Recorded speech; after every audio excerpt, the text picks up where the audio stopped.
Materi kali ini kita akan membahas tentang General Ledger dan Reporting System, yaitu sistem yang berfungsi untuk mengolah data akuntansi menjadi suatu laporan keuangan. Nah, sistem ini tuh merupakan bagian penting dari sistem informasi akuntansi karena dapat menjadi pusat pengumpulan dan pengolahan data dari berbagai sumber dalam suatu perusahaan. Jadi, semua data yang berasal dari berbagai aktivitas perusahaan itu nantinya akan dikumpulkan di tempat yang sama, yakni di tempat ini. Nah, sumber data tersebut itu berasal dari beberapa bagian. Yang pertama, dari subsistem siklus akuntansi, yaitu sistem yang berkaitan dengan transaksi rutin suatu perusahaan. Nah, data ini itu merupakan data utama yang terus terjadi dalam operasional sehari-hari. Lalu yang kedua, dari bagian treasury, yang menyediakan informasi terkait aktivitas pendanaan dan investasi, contohnya seperti penerbitan atau pelunasan utang, serta pembelian atau penjualan investasi. Lalu yang ketiga, dari bagian anggaran. Nah, anggaran ini tuh memberikan data berupa budget yang nantinya akan digunakan sebagai acuan dalam perencanaan dan suatu pengendalian. Dan yang terakhir atau yang keempat, dari pihak controller yang bertanggung jawab untuk membuat jurnal penyesuaian.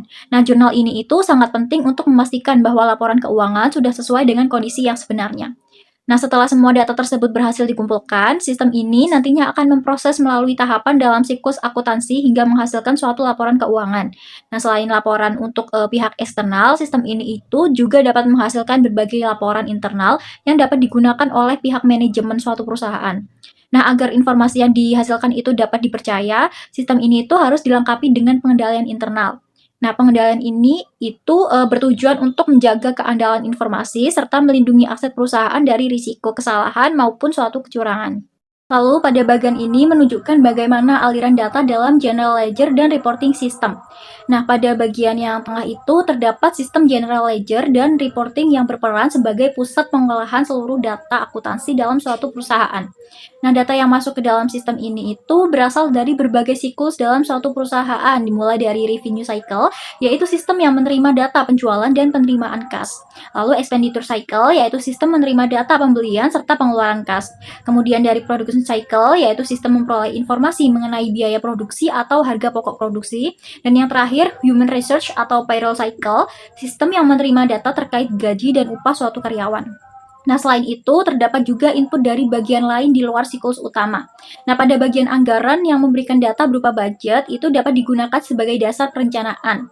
Controller itu memberikan jurnal penyesuaian untuk memastikan data akuntansi sudah akurat. Sementara itu, pada bagian treasury memberikan informasi terkait aktivitas informasi dan suatu pendanaan. Nah, seluruh data tersebut itu nantinya akan dikumpulkan dan diproses dalam sistem General Ledger. Kemudian setelah diproses, sistem itu akan menghasilkan berbagai laporan yang nantinya akan didistribusikan kepada beberapa pihak, contohnya seperti manajer untuk pengambilan keputusan, pihak eksternal untuk kebutuhan pelaporan, controller untuk suatu pengawasan, dan treasury untuk evaluasi kondisi keuangan suatu perusahaan. Nah, dengan demikian, alur dalam bagian ini itu nantinya dapat dipahami sebagai proses yang dimulai dari berbagai sumber data, kemudian diproses dalam sistem pusat, dan akhirnya dapat menghasilkan laporan yang digunakan untuk berbagai pihak sesuai dengan kebutuhannya masing-masing. Nah, di sini itu ada dua gambar, yaitu pada gambar kiri itu level 0 data flow diagram of the general ledger and reporting cycle, annotated to include threads. Nah, proses ini itu dimulai dari update general ledger, yaitu semua transaksi dari berbagai bagian perusahaan itu dimasukkan ke buku besar. Selanjutnya itu dilakukan posting adjusting entries. Nah, yaitu penyesuaian data agar saldo itu sesuai kondisi sebenarnya. Setelah itu, sistem itu menyusun laporan keuangan seperti neraca dan laporan laba rugi. Tahap terakhir yaitu menghasilkan managerial reports yang digunakan manajemen untuk evaluasi dan pengambilan keputusan. Nah, selanjutnya itu ada gambar kanan, yaitu typical design of online general ledger and journal reporting system. Nah, semua data transaksi itu masuk melalui journal entries, lalu disimpan dalam database utama, yaitu general ledger. Sistem kemudian memproses data melalui beberapa program, seperti update program untuk memperbarui data, periodic closing untuk penutupan periode, dan inquiry processing untuk pencarian informasi. Output dari sistem ini tuh berupa laporan kinerja keuangan, analisis anggaran, proyeksi arus kas, dan juga analisis audit. Selanjutnya, di sini ada proses, dan general ledger itu merupakan pusat dari sistem informasi akuntansi perusahaan. Nah, sistem ini itu mengintegrasikan data dari berbagai siklus bisnis seperti pengeluaran, produksi, penggajian, serta data dari bagian treasury dan controller.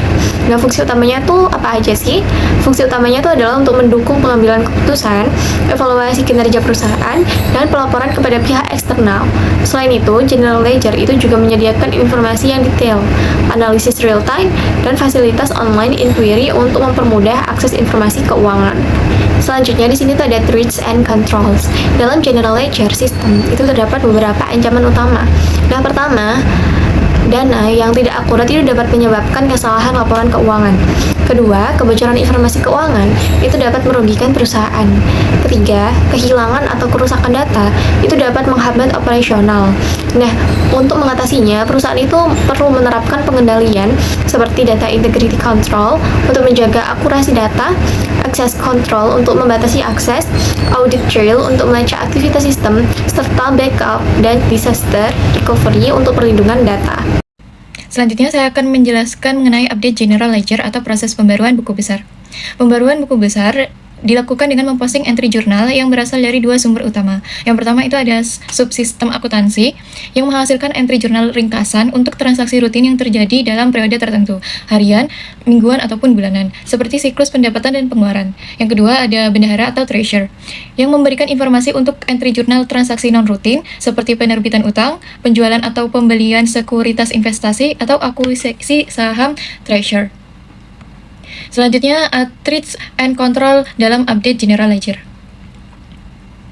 Threats atau ancaman utama yang terjadi pada tahap ini adalah entry jurnal yang tidak akurat dan tidak sah. Untuk memastikan keakuratan input dari bendahara, sistem memerlukan beberapa pengandaian atau kontrol. Seperti yang pertama ada validity check, yaitu memastikan akun buku besar benar-benar ada. Yang kedua ada field format check, yaitu memastikan kolom jumlah hanya berisi angka.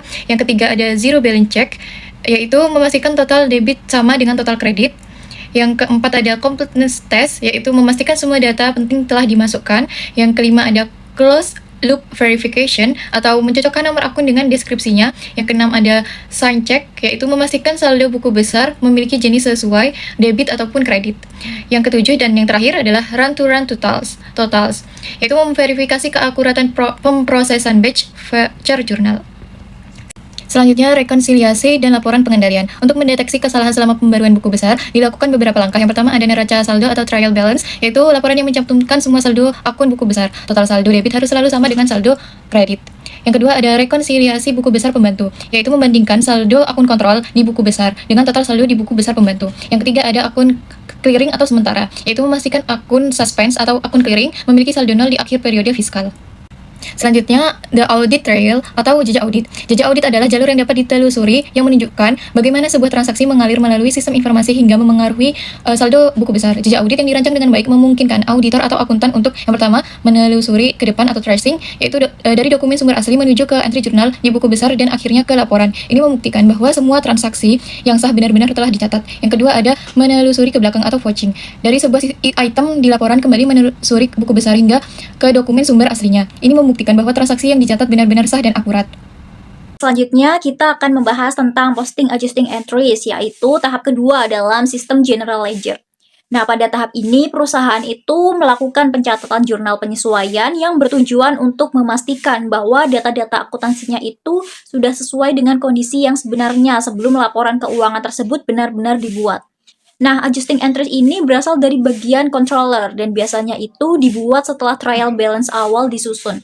Nah, jadi setelah saldo awal diketahui, kemudian dilakukan penyesuaian agar pencatatannya itu lebih akurat.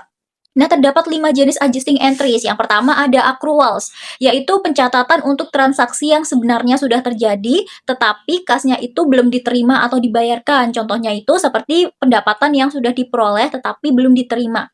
Lalu yang kedua ada deferrals, yaitu kebalikan dari accruals. Nah, di sini itu posisi kasnya sudah diterima atau dibayarkan terlebih dahulu, tetapi aktivitasnya itu belum terjadi. Contohnya seperti pembayaran sewa di muka. Selanjutnya yang ketiga ada estimates, yaitu penyesuaian berdasarkan perkiraan. Misalnya itu penyusunan aset atau beban piutang tak tertagih. Lalu yang keempat ada revolution, yaitu penyesuaian untuk mencerminkan perubahan nilai aset atau perubahan metode penilaian. Contohnya seperti penurunan nilai persediaan. Dan yang terakhir atau yang kelima ada correction, yaitu penyesuaian yang dilakukan untuk memperbaiki kesalahan pencatatan yang telah terjadi sebelumnya. Nah, setelah semua adjusting entries tersebut diposting, informasi tersebut itu kemudian akan disimpan dalam journal voucher file, lalu disusun adjusting trial balance yang nantinya itu akan digunakan sebagai dasar dalam penyusunan laporan keuangan. Nah, namun dalam proses ini tuh terdapat beberapa resiko, contohnya seperti kesalahan pencatatan, input yang tidak akurat, serta kemungkinan adanya penyesuaian yang tidak sah. Nah, oleh karena itu diperlukan adanya pengendalian yang baik, misalnya dengan menerapkan kontrol input, menggunakan proteksi pada spreadsheet, membuat standar jurnal penyesuaian terutama untuk transaksi yang berulang, serta membatasi adanya akses pihak yang berwenang. Nah, selain itu, perusahaan itu juga perlu melakukan rekonsiliasi secara berkala dan menggunakan audit trial untuk mendeteksi adanya kesalahan atau penyimpangan dalam pencatatan.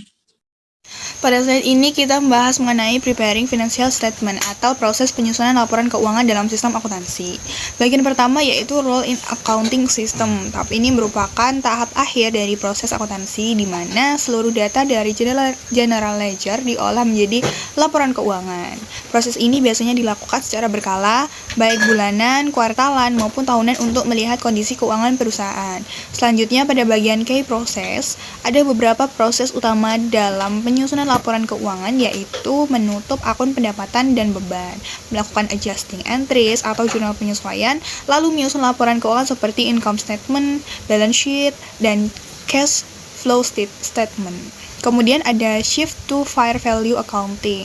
Saat ini banyak perusahaan mulai beralih dari historical cost ke fair value, artinya penilaian aset tidak hanya berdasarkan harga perolehan awal, tetapi juga mempertimbangkan nilai pasar saat ini. Dampaknya adalah proses akuntansi menjadi lebih kompleks karena membutuhkan estimasi dan judgement yang lebih tinggi serta perubahan struktur akun. Lalu pada bagian system challenge, perusahaan juga menghadapi beberapa tantangan seperti resiko salah klasifikasi akun, perlunya penyesuaian database dan chart of account, serta kebutuhan upgrade sistem informasi agar mampu mendukung proses pelaporan yang lebih modern. Dan pada gambar flowchart di bawah, kita bisa melihat alur prosesnya dimulai dari accounting data, kemudian data diproses menjadi laporan, lalu menghasilkan berbagai format laporan seperti PDF, spreadsheet, dan HTML yang nantinya digunakan oleh berbagai pengguna atau stakeholders. Pada slide ini kita membahas tentang XBRL dan transformasi pelaporan keuangan digital. Yang pertama, what is XBRL? XBRL atau Extensible Business Reporting Language merupakan standar digital untuk pelaporan keuangan. Teknologi ini memungkinkan data keuangan dibaca langsung oleh sistem komputer atau disebut machine readable. Selanjutnya, kita melihat kondisi without XBRL. Sebelum menggunakan XBRL, laporan keuangan dibuat dalam berbagai format seperti PDF, HTML, dan spreadsheet. Masalahnya, format-format tersebut tidak terintegrasi, sehingga data harus diinput ulang dan proses analisis menjadi lebih sulit. Kemudian pada bagian with XBRL, dengan XBRL, setiap data keuangan diberikan tag atau label standar sehingga sistem dapat membaca dan memproses data secara otomatis. Hal ini membuat proses pelaporan menjadi lebih cepat, akurat, dan efisien. Pada bagian key benefit, terdapat beberapa manfaat utama dari penggunaan XBRL, yaitu meningkatkan efisiensi pelaporan, mengurangi human error, serta memudahkan analisis dan perbandingan data keuangan. Lalu pada bagian impact on users, investor, regulator, dan pengguna laporan keuangan lainnya dapat mengakses data dengan lebih mudah, cepat, dan real time, sehingga membantu dalam pengambilan keputusan. Dan pada gambar perbandingan di bawah, terlihat dengan jelas perbedaan antara sistem tanpa XBRL dan dengan XBRL.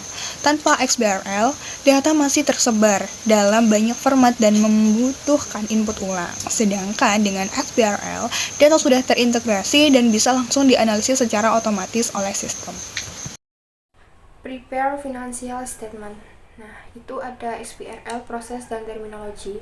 Nah, sistem pelaporannya menggunakan data per tag dalam bentuk dokumen instance untuk menyajikan informasi laporan keuangan secara detail, termasuk nilai dan konteksnya seperti unit dan periode waktu.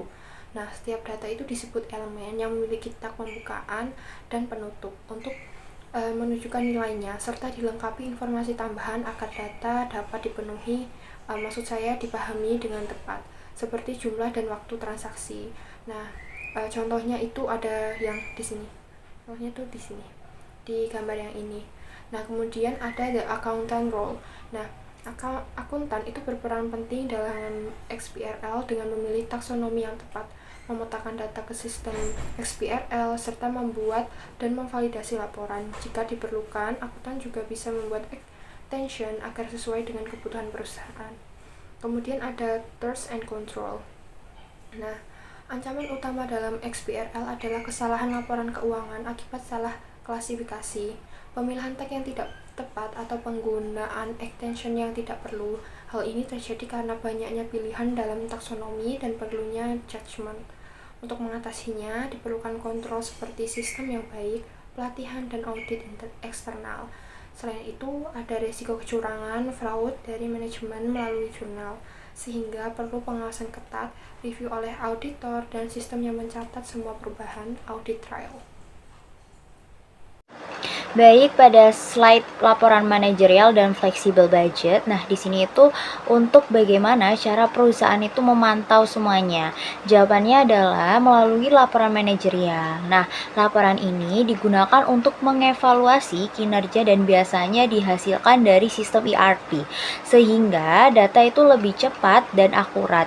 Bahkan manajer itu bisa melihat performa berdasarkan produk, pelanggan, dan bagian tertentu. Nah, ada satu hal yang penting juga, yaitu flexible budget atau anggaran fleksibel. Berbeda dengan anggaran tetap. Di sini untuk flexible budget bisa menyesuaikan dengan kondisi aktivitas yang sebenarnya terjadi. Kenapa ini penting? Karena membuat penilaian kinerja ini jadi lebih adil. Misal kalau ada produksi meningkat, biaya itu juga wajar ikut naik, dan itu tidak langsung dianggap buruk. Jadi dengan laporan yang tepat dan anggaran yang fleksibel, perusahaan ini tuh bisa mengambil keputusan yang lebih akurat dan tidak salah menilai kinerja. Pada slide selanjutnya ada balance scorecard, yang dimana di sini teman-teman biasanya kita menilai kinerja perusahaan itu hanya dari laba dan keuntungan saja. Tapi apakah itu sudah cukup? Nah, di sini untuk balance scorecard berperan, metode ini tuh membantu kita melihat kinerja secara lebih menyeluruh, tidak hanya dari sisi keuangan, tapi juga dari faktor lain yang tidak kalah penting. Ada 4 perspektif. Untuk pertama, keuangan. Ini tetap penting karena berkaitan dengan laba dan arus kas. Kedua, ada pelanggan. Nah, tanpa pelanggan yang puas, bisnis itu tidak akan bertahan lama. Ketiga, ada proses internal, yaitu bagaimana perusahaan bekerja secara efisien dan menghasilkan kualitas yang baik. Dan terakhir ada inovasi dan pembelajaran. Di sini itu tentang bagaimana perusahaan harus berkembang melalui karyawan dan teknologi. Jadi inti dari balance scorecard di sini itu untuk membantu perusahaan tidak hanya terlihat bagus di angka, tapi juga benar-benar kuat dari dalam. Kesimpulannya yaitu general dan reporting system itu mengintegrasikan semua siklus akuntansi dan merupakan master file utama. Memiliki beberapa kontrol utama seperti data processing integrity, access control, audit trail, dan juga backup. Output dari sistem ini itu ada 2, yaitu laporan keuangan untuk pihak internal dan eksternal, serta laporan manajerial untuk kebutuhan internal perusahaan dalam pengambilan keputusan.